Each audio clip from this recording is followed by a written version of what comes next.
ሰላም ሰላም እንደምን አላችሁ? ክብራን የዩኒካቤል ቤተሰቦች እንኳን ወደዚህ ቻናል በደህና መጣችሁ። ቆንጆ ነገሮችን የምታገኙበት ፖዚቲቭ ኢንሳይት ሼር የምናደርግበት ቻናል ነው። እንኳን ወደዚህ ቻናል በደህና መጣችሁ እላችኋለሁኝ። እንግዲህ በዚህ ቻናል ላይ አንድ ነገር ዛሬ በጣም መስራት የምፈልገው ነገር ምንድን ነው? በዚህ ሀሳብ በዚህ ቪዲዮ ለእናንተ ሼር ለማድረግ የፈለኩት ከስራ ጋር የተያያዘ ባለው ነገር ነው።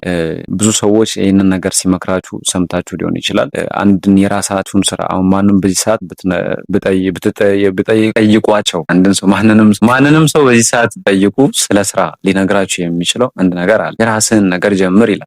ሁሉም ሰው የራስህን ቢዝነስ ነገር ብትጀምር ይሻላል እንዳትቀጠር ምናምን። እኔ በዚህ ቪዲዮ ደግሞ ልነግራችሁ የምፈልገው ነገር መጀመሪያ ተቀጥራችሁ ይህንን ለምን ደግሞ በደንብ አብራራላችሁ። ያው ሁለቱንም ስላየሁኝ ነው። እኔ ያው ከኤክስፒሪየንስ የሆነ ነገር ሲወራ ደስ ይላል። ሰው ኤክስፒሪየንስ ካደረገው ነገር አድርጎት በህይወቱ የሚያውቀውን ነገር ሰው ወደ እናንተ ሲያደርስ ቆንጆ ነው እና ብዙ ሰው ሊመክራችሁ ይችላል። የራስን ቢዝነስ ጀምር ምናምን። እጃችሁ ላይ ትንሽ ነገር ካለ ትንሽዬ ገንዘብ ካለ የራሳችሁን ነገር መጀመር ምናምን አይከፋም። ግን ደግሞ ያችን ብር ልትበሉ ትችላላችሁ። መጀመሪያ ፐርሰናሊቲ ይቀድማል። ቅጥር ለምንድን ነው የሚመረጠው? ብዙ ሰው አሁን ኢትዮጵያ ውስጥ አይታችሁ ከሆነ ስራ የለም የሚባለው ምን የለም። ጀነራሊ እኛ ሀገር የቅጥር ኦፖርቹኒቲ ሁላችንም ስለምንፈልግ ነው ያው ስራ የለም የምንለው እና የለም። አክቹዋሊ ኢትዮጵያ በዚህ ነገር ትቸገራለች። ብዙ ህዝብ ስላለ ብዙ የተማረ ቁጥር አለ። እዛው ልክ ደግሞ ሰዎች የሉም እና ያ የሆነበት ምክንያት ብዙ ሰው መቀጠር ስለሚፈልግ። መቀጠር መፈለግ መጥፎ ነገር ነው ልንገራችሁ። ቅጥር አንድ ነገር ያስተምራል፣ ዲስፕሊን ያስተምራችኋል። ይህን በተለያዩ ሚዲያዎች ሰምታችሁ ሊሆን ይችላል። በጣም አሁን ለምሳሌ እኔ የራሴን ስራ የራሴ ትንሽዬ ሱቅ ብትኖረኝ እሷን ሱቅ ጠዋት 2 ሰዓት ላይ በጊዜ ተነስቼ ላልከፍታት ይችላል። በቃ የራሴ አይደል 4 ሰዓት ልከፍት። ቅጥር ላይ ተመልከቱ። ስራ የምትሰሩ ከሆነ ለግድ 2 ሰዓት ላይ ለመሄድ ጠዋት ትነሳላችሁ። አሁን አዲስ አበባ ምናምን የምትኖሩ ከሆነ ደግሞ በጣም የታክሲው ምናምን ጭንቀት ስላለ 12 ሰዓት ላይ አለርት ሆናችሁ ትነቃላችሁ፣ ትነሳላችሁ ከቤታችሁ። ከዛ ወደ ስራ ቦታ ትሄዳላችሁ። በጣም በቃ ስነ ስርዓት የሚባለውን ነገር ያስተምራል። የቅጥር ህይወት ማለት ስነ ስርዓት ያስተምራችኋል። እኔ ይህ ቪዲዮ በጣም የሚጠቅማችሁ በተለያዩ አሁን ስራዎችን ለመስራት ኢኒሺየት እያደረጋችሁ ላላችሁ ወጣቶች በጣም ይሆናል። ስራ ለመስራት ስራ ለመጀመር ምናምን ላሰባችሁ ሰዎች በጣም ይሆናል። ለምን ከዩኒቨርሲቲ ወጣችሁ ከምን ብቻ ከትምህርት ዓለም ተላቃችሁ ስራ ለስራ ስትሉ የመጀመሪያው መሆን ያለበት ዘላችሁ የራሳችሁ ነገር ላይ እንዲያውም በጣም የተመቻቸ እድል ካልሆነ በስተቀር የራሳችሁ ቢዝነስ ዝም ብላችሁ ባጀምሩ ጥሩ ነው። ስራ ከዚህ በፊት ሰርታችሁ ማታውቁ ከሆነ ልምድ የሌላችሁ ከሆነ ዘሎ የሆነ ቢዝነስ የንግድ ፍቃድ አውጥቶ ምናምን ሱቅ ከፍቶ ሳምቲንግ ብቻ የሆነ ነገር መጀመር እኔ እሱ መጥፎ ነው እያልኩኝ አይደለም፣ ግን ደግሞ ጊዜ አለው። በጣም መጀመሪያ ላይ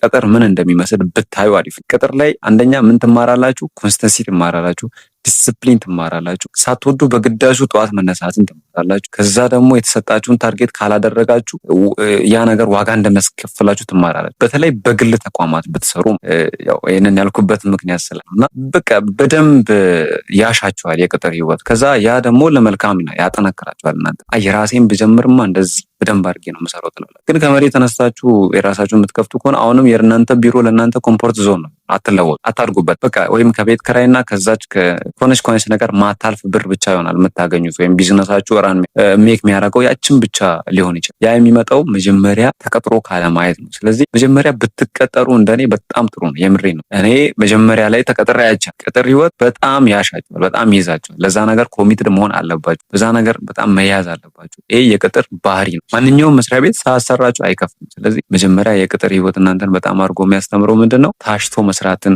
ዝቅ ብሎ መስራትን፣ በጠዋት መነሳትን፣ ኤነርጄቲክ መሆንን ያስተምራል። ይሄ ደግሞ እናንተ ወደፊት ለምትገነቡት ለራሳችሁ ቢዝነስ ደግሞ በጣም ይጠቅማቸው። ቢዝነስን ከመክፈት በፊት የሆነ ነገርን ከመጀመር በፊት ተቀጥሮ ማየትን የመሰለ ነገር የለም። ይሄ በጣም የሚጠቅማችሁ አድቫይዝ ነው ብዬ አስባለሁ። ኔክስት ደግሞ በአንዳንድ ሀሳቦች እናንተ ማማከር የምትፈልጉ ነገር ኮሜንት ላይ እንድሰራላችሁ የምትፈልጉትን ሀሳብ ጻፉልን።